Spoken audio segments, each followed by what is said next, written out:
मेरी शादी हुए बस 1 महीने हुए थे और अचानक मेरे पेट में दर्द उठा। मेरी सास मुझे डॉक्टर के पास ले गई और चेकअप के बाद डॉक्टर ने जो कुछ बताया उसे सुनकर मुझे अपने कानों पर विश्वास नहीं हो रहा था। डॉक्टर ने कहा इनकी डिलीवरी का समय आ गया है, इन्हें जल्द ही डिलीवरी रूम में ले जाना पड़ेगा। मुझे तो लगा कि यह सुनकर मेरा पति मुझे तलाक दे देगा, लेकिन उसने तो मेरे हाथों में हाथ लेकर कहा चिंता मत करो, सब कुछ ठीक होगा। मैंने एक बच्चे को जन्म दिया, पर मुझे अभी भी विश्वास नहीं हो रहा था कि यह बच्चा मेरा है, क्योंकि शादी से पहले मेरा किसी लड़के से कभी कोई रिश्ता नहीं था। मैं उस बच्चे को बिल्कुल भी अपने पास नहीं लेती थी, पर हैरानी तब होती जब मेरी सास रोती हुई मेरी माफी मांगती। उनके ऐसे बर्ताव को जानने के लिए मैंने एक दिन उनके फोन से अपने पति को मैसेज किया और उन्हें जो रिप्लाई दिया उसे पढ़ के तो मैं बेहोश हो गई। मेरा नाम सुरभि है। मैं देखने में बिल्कुल भी सुंदर नहीं थी। आँखों के चारों तरफ काले घेरे साफ नजर आते थे, बाल थोड़े थोड़े सफेद हो गए थे। मैं थोड़ी मोटी भी थी और एक पैर से लंगड़ाती थी, पर हैरानी इस बात की होती कि मेरे कमरे में जो तस्वीर थी उसमें मैं बहुत सुंदर नजर आ रही थी। मेरी भाभी मुझसे 6 साल छोटी थी, फिर भी उनकी शादी हो गई। मुझे ऐसे चिंता में देखकर कहती आप चिंता मत करो, एक दिन आपको भी कोई ना कोई पसंद कर ही लेगा। एक दिन मैं पूजा कर रही थी, तभी भाभी दौड़ी दौड़ी आई और कहने लगी कि दीदी जल्दी से तैयार हो जाओ, आपको लड़के वाले देखने आए हैं।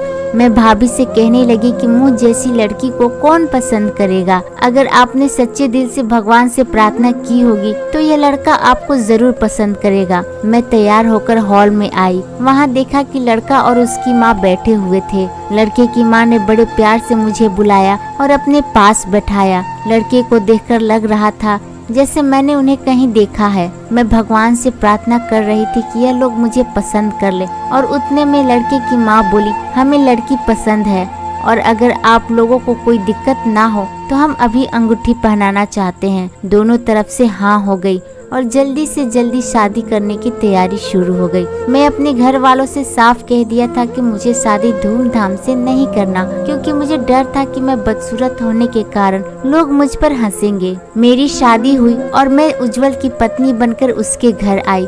मैं बहुत खुश थी। थोड़ी देर में उज्जवल कमरे में आते हैं, वो भी खुश नजर आ रहा था। उसने मेरा हाथ अपने हाथों में लिया और कहा कि सुरभि थैंक यू मेरी जिंदगी में आने के लिए, और गिफ्ट के तौर पे एक अंगूठी मुझे पहनाया। मुझे इन बातों पर विश्वास ही नहीं हो रहा था कि ऐसे कैसे हो सकता है। मैं इतनी बदसूरत और मोटी होने के बावजूद भी इन्होंने मुझे कैसे पसंद कर लिया। उस पर उसने कहा कि इंसान का मन सुंदर होना चाहिए, बाहरी दिखावे का कोई फायदा नहीं। उसकी यह बातें सुनकर मुझे हंसी आई। उज्जवल मुझे बहुत प्यार करता था और मेरी सास मेरी माँ की तरह ख्याल रखती थी। मैं बहुत मोटी हो गई थी। उज्जवल को तो बिल्कुल भी शूट नहीं होती थी, इसलिए मैं डाइटिंग के बारे में सोचा। इस पर सास कहने लगी कि तुम अगर देखने में सुंदर लगोगे तो उज्जवल को यह बिल्कुल भी अच्छा नहीं लगेगा। यह बात मेरी कुछ समझ नहीं आई। मेरी सास मुझे रोज उज्जवल के आने से पहले कुछ मीठा खाने को देती और मैं उनका प्यार समझकर खा लेती। आज उन्होंने मुझे केक खाने के लिए दिया, तभी मेरे पेट में दर्द उठा। अब यह मेरे साथ रोज होने लगा। वह जब भी मुझे मीठा खाने के लिए देती मेरे पेट में दर्द उठता। उज्जवल आने तक मैं परेशान हो जाती और रात भर उज्जवल मेरे लिए जागता। हम दोनों को बात करने का मौका ही नहीं मिल पाता और इस चीज से मैं बहुत परेशान हो गई थी। एक दिन मैंने सोचा कि अब मैं वह मीठा नहीं खाऊंगी। अब मुझे मेरी सास पर शक होने लगा था। शायद वह हमारा प्यार देखकर जलने लगी थी, इसलिए हम दोनों को अलग रखने की कोशिश करती। मेरी सास मेरे लिए मिल्क शेक लेकर आई। मैंने कहा मैं कमरे में जाकर पी लूंगी, अभी मुझे उल्टी जैसा हो रहा है। उन्होंने कहा ठीक है, पर पी जरूर लेना। मैं कमरे में गई और मिल्क शेक छुपा के रख दिया। मुझे लगा कि आज मेरे पेट में दर्द नहीं होगा, पर मेरा अंदाज गलत साबित हुआ। मेरे पेट में दर्द उठा और धीरे धीरे बढ़ने लगा। मेरी आवाज सुनकर सास दौड़ी दौड़ी आई और उज्जवल को फोन किया। उज्जवल के आने के बाद मुझे अस्पताल ले जाया गया, जहाँ मुझे इमरजेंसी वार्ड में एडमिट किया गया। चेकअप के बाद डॉक्टर ने कहा कि पेशेंट की डिलीवरी का समय आ गया, इन्हें लेबर रूम में ले चलो। ये सब सुनकर मैं हैरान थी। मैं चिल्ला के कह रही थी ऐसा कैसे हो सकता है, मेरी शादी को सिर्फ 1 महीने हुए हैं। मैंने उज्जवल से कहा, मुझे यहाँ से ले चलो, यह डॉक्टर पागल है, मुझे यहाँ अपना इलाज नहीं कराना। पर मेरे पेट का दर्द बढ़ता ही जा रहा था।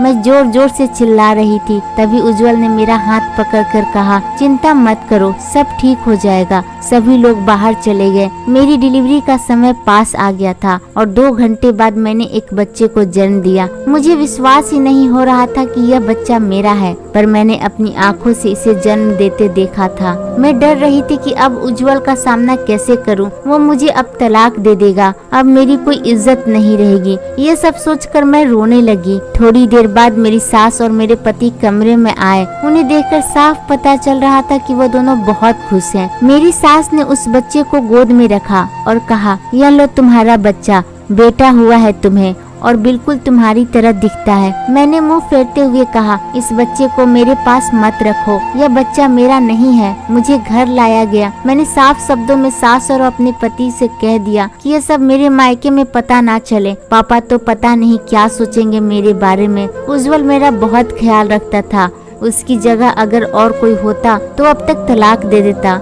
मेरी सास उस बच्चे को संभालती, मैं तो उसकी तरफ देखती भी नहीं थी। उज्जवल ने उसका नाम आकाश रखा था। एक बात जो समझ पा रही थी, जब से ये बच्चा हुआ था मेरी सास और मेरे पति के बीच बहुत लड़ाई होती थी, क्योंकि इससे पहले कभी उज्जवल ने अपनी माँ से इतनी ऊंची आवाज में बात नहीं की थी। जब भी वह बच्चा रोने लगता मेरी सास उसे मेरे पास ले आती, लेकिन मैं उसे अपने पास नहीं लेती थी। मेरी सास रोते हुए मुझसे कहती, मुझे माफ कर दो, और जब मैं उनसे पूछती कि आप ऐसा क्यों कह रही हो तो वह चुप हो जाती। एक दिन मैंने मेरी सास को अपने पति से ये कहते सुना कि बुढ़ापे में बच्चा नहीं संभलता, तुम तुम्हारी बीवी से कहो कि इसे संभाले, नहीं तो तुम इस बच्चे के लिए दूसरी माँ ले आओ। उज्जवल गुस्से में कहने लगा कि माँ, ये सब तुम्हारी वजह से हुआ है, अगर तुमने ये सब नहीं किया होता तो आज ये सब नहीं हो रहा होता। यह सुनकर मेरी सास रोने लग गई। थोड़ी देर बाद उज्जवल मेरे कमरे में आया और मेरे रूप की प्रशंसा करने लगा। उज्जवल सही में मुझे बहुत प्यार करता था। बच्चे को जन्म देने के बाद मैं सच में बहुत सुंदर लगने लगी थी।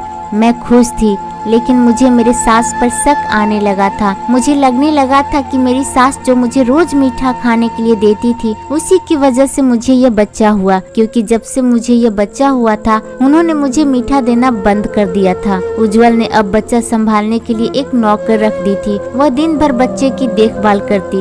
एक दिन वह मुझसे बोली, दीदी आपकी सास पागल है क्या? क्यों, क्या हुआ? आप जब सो रही थी तब वो आपके पैरों के पास बैठकर रो रही थी और आपसे माफी मांग रही थी। मैं ये सुनकर शांत हो गई, पर मेरा शक अब और ज्यादा गहरा हो गया था। जरूर उन्होंने ऐसा कुछ किया था जिससे कि मैं 1 महीने में बच्चे को जन्म दे दिया। ये सब सोचकर मेरा सर फटने लगा था। एक दिन रात में मैं पानी पीने के लिए किचन में जा रही थी, तब मैंने उज्जवल और मेरी सास को बात करते हुए सुना। उज्जवल कह रहा था कि मुझे लोगों की परवाह नहीं, मैं दूसरी शादी की, हाँ, और मैं उसे अपनी जान से भी ज्यादा प्यार करता हूँ, मैं उसके बिना नहीं रह सकता। उज्जवल की यह बात सुनकर मानो किसी ने खौलता हुआ तेल मेरे कान में डाल दिया। मैं अपने कमरे में आकर बैठ गई। थोड़ी देर बाद उज्जवल कमरे में आया और मुझसे कहने लगा कि थोड़ी देर पहले तो तुम्हारा मूड ठीक था, अब क्या हो गया? पति की दूसरी शादी की बात मुझे अंदर ही अंदर खाए जा रही थी, पर मैं चुप थी। मैंने उज्जवल से नींद की गोली मांगी और मैं गोली लेकर सो गई। मैं सुबह उठी तो उज्जवल ऑफिस जा चुका था और पता नहीं क्यों मेरा सर बहुत दर्द कर रहा था। सामने ही मुझे मेरी सास का मोबाइल पड़ा दिखा। मैंने वह फोन लिया और उज्जवल को एक मैसेज किया, सुरभि का क्या करना है? मेरे दिल की धड़कनें बढ़ गई थी, बहुत डर लग रहा था। उतने में उज्जवल का फोन आता है। मेरे तो हाथ पैर डर से कांपने लगे। मैं बहुत हिम्मत करके फोन उठाया। सामने से मेरे बिना कुछ बोले उज्जवल कहने लगे, माँ, तुम सुरभि के पीछे क्यों हाथ धोकर पड़ी हो? उसने तुम्हारा क्या बिगाड़ा है? मैंने अपनी मर्जी से उससे शादी की है, तुम्हें पता है ना? 2 साल पहले मैंने अपनी मर्जी से सुरभि से लव मैरिज की थी। तुम्हारा कहना था कि मैं तुम्हारी पसंद की लड़की से शादी करूं और इस कारण मैं सुरभि से कोर्ट मैरिज की। जब वो दुल्हन बनकर अपने घर आई,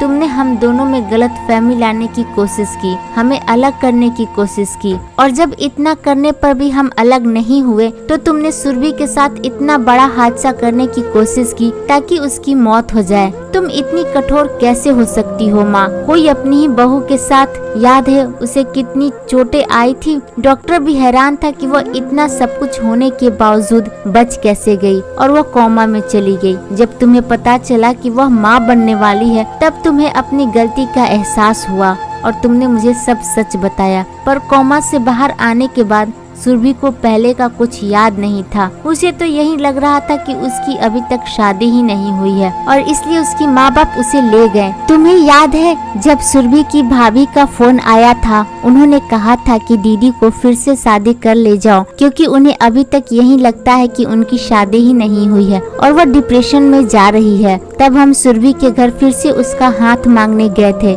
जब वो शादी करके घर आई तो तुम उसका बहुत ख्याल रखने लगी थी। उसकी दवाइयों को भी जिम्मेदारी तुम पर थी और तुम उसे मीठा देने के बहाने उसे समय से दवाइयाँ देती थी और तुम अब फिर से लोगों की बातों में आ रही हो। मैं सुरभि से दूसरी बार शादी की पर सिर्फ दिखाने के लिए। वह बेचारी तो अभी भी इसी चिंता में है कि वह 1 महीने बाद ही बच्चे को कैसे जन्म दे सकती है और इसी वजह से उसने अपने ही बच्चे को अपने से दूर रखा है। उज्जवल की ये सब बातें सुनकर मैं चक्कर खाकर वहीं गिर गई। आंखें खुली तो मैं अस्पताल के बेड पर थी। मुझे पहले का सब कुछ याद आ गया था और मैंने उज्जवल से अपने बच्चे को अपनी गोद में ले लिया। बस इससे बड़ा सुख दुनिया में और कोई नहीं। मेरी सास ने मुझसे माफी मांगी और मैंने माफ कर दिया। हालांकि ये इतना आसान भी नहीं था क्योंकि इतना सब कुछ उन्हीं की वजह से हुआ था, पर शायद भगवान मुझे भी माफी दे क्योंकि जाने अनजाने में मैं भी अपने बच्चे को खुद से दूर रखा। दोस्तों, अगर ये कहानी अच्छी लगी हो तो प्लीज मेरे इस चैनल को सब्सक्राइब करके जाना।